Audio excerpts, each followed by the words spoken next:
அன்பார்ந்த விவசாயிகளுக்கும் வியாபாரிகளுக்கும் வணக்கம். இன்று காலை அனைத்து மார்க்கெட் விவரங்களையும் காலையில் பார்த்தோம்.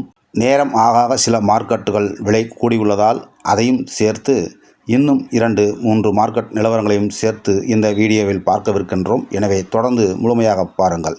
அனந்தபுரம் மார்க்கெட் 150 முதல் 220 வரை விற்றுள்ளது. கோலார் மார்க்கெட் 210 முதல் 270 வரை விற்றிருந்தது. காலை 6 மணிக்கு பின்பு விலை கூடி 300 ரூபாய் விற்றுள்ளது.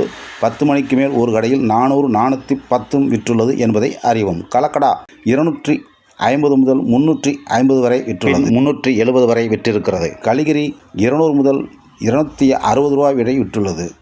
ஒட்டுப்பள்ளி மார்க்கெட் 150 முதல் 300 வரை விற்றுள்ளது. சிந்தாமணி மார்க்கெட் 150 முதல் 260 வரை விற்றுள்ளது. பழமநேர் மார்க்கெட் 200 முதல் 300 வரை விற்றுள்ளது. மதனப்பள்ளி மார்க்கெட் 200 முதல் 300 வரை விற்றுள்ளது. பாலக்கோடு மார்க்கெட் 150 முதல் 280 வரை விற்றுள்ளது. விகோட்டா மார்க்கெட் 200 முதல் 350 ரூபா வரை விற்றுள்ளது. புங்குனூர் மார்க்கெட் 150 முதல் 290 வரை விற்றுள்ளது என்பதை அறிவோம். நன்றி, வணக்கம், வாழ்க வளமுடன். தொடர்ந்து ஆதரவுதன்படி அன்புடன் வேண்டுகிறேன். இனிய இல்லறமே இறைவன் தொண்டு. இல்லற கடமைகளை இனிதே ஆற்றுவோம். இறைவன் அருள் பெறுவோம்.